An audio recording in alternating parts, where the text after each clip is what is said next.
માં બ્રિજની પ્રોટેક્શન વોલનો કેટલોક ભાગ ધસી ગયો હતો। સ્વર્ગવાહિની નદી પર બનાવવામાં આવી છે આ પ્રોટેક્શન વોલ।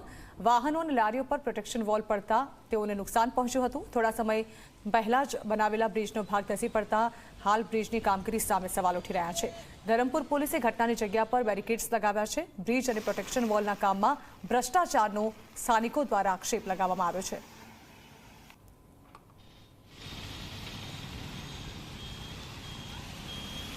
વલસાડ જિલ્લામાં પ્રથમ વરસાદે તંત્રના ભ્રષ્ટ અધિકારીઓ તથા જે તંત્રના ભ્રષ્ટ કોન્ટ્રાક્ટરો છે તેઓની પોલ ખોલી કાઢી છે। ક્યાંક રસ્તાઓ બેસી રહ્યા છે તો ક્યાંક જે પુલો છે પુલોની સાઈડોની દિવાલ ધસી પડી રહી છે। ત્યારે હાલ અમે ઉભા છે ધરમપુરની સ્વર્ગવાહિની નદી ઉપર। આપ જે પ્રમાણે દ્રશ્યોમાં જોઈ શકો છો કે સ્વર્ગવાહિની નદી ઉપર બનાવવામાં આવેલ પુલ છે તે પુલના જે સાઈડનો ભાગ છે સાઈડની દિવાલ છે તે સંપૂર્ણપણે ધસી ગઈ છે। અહીંયા આગળ 7 જેટલા લારી સંચાલકો અહીંયા આગળ ઉભા હતા અને તે તમામ લારી સંચાલકોનો બચાવ થયો છે। પરંતુ જે રીતે પ્રથમ વરસાદે જે તંત્રના જે ભ્રષ્ટ અધિકારીઓ છે તેઓની પોલ ખોલી કાઢી છે। કારણ કે જે રીતે આપ દ્રશ્યોમાં જોઈ શકો છો કે જે રીતે અહીં આગળ જે બનાવવામાં આવેલો જે બ્રિજની દિવાલ છે તે તૂટી ગઈ છે। આપણી સાથે અહીંયા એક લારી સંચાલક જોડાયા છે, એમના સાથે વાત કરવાનો પ્રયત્ન કરે। શું ઘટના બની હતી? અહીંયા ઉભેલો અમે લોકો લારી લગાવીને ધંધો કરતા હતા, એટલામાં ઓટોમેટિક ભૂકંપ જેવું આવ્યો ને અમે લોકો તો અંદર। કેટલા લોકો હતા?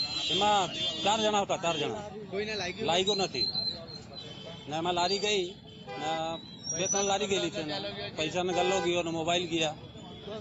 આપણી સાથે બીજા પણ લારી સંચાલક, શું ઘટના બની? પેલા 4-5 જણા લારીવાળાઓ હતા, અચાનક જમીન થોડી ફાટેલી હતી, એમથી ચાલી ગઈ અને પેલા લોકો પડી ગયા। 2 બાઇક ચાલી ગઈ, બાઇક કાઢી બધું માલ સામાન બધું અંદર ચાલ્યો ગયો અને ગલ્લો દબાઈ ગયો છે સાહેબનો અને માલ સામાન બધું ખોરવાઈ ગયું। કેટલા સમય પહેલા બ્રિજ બન્યો હતો? વર્ષથી ચાલુ છે।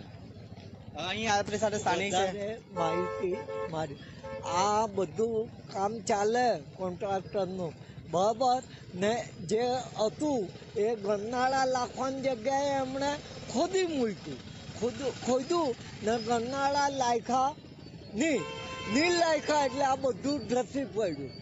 એ લોકો જીસીપી લાવી ને બધું લાખો કરીને એટલે આ એ લોકો પાણી ગયું એટલે આ અહીં સ્થાનિકો જણાવી રહ્યા છે જે રીતે તંત્રના જે અધિકારીઓ છે અને જે કોન્ટ્રાક્ટરો છે તેઓના મિલીભગતના કારણે આ સંપૂર્ણ ઘટના બની છે। આપ જોઈ શકો છો કે જે બ્રિજનો સંપૂર્ણપણે જે સાઈડનો ભાગ છે તે ધસી પડ્યો છે અને જે લારી સંચાલકો અહીંયા આગળ ઊભા હતા તે સાથે જે બ્રિજના ભાગ સાથે નીચે પડ્યા હતા અને તેઓને નાની મોટી ઈજાઓ પહોંચી છે। પરંતુ જે રીતે ઘટના બની છે તેને લઈને ક્યાંક ને ક્યાંક જે તંત્રના જે ભ્રષ્ટ અધિકારીઓ છે તેઓની પોલ ખોલી કાઢી છે।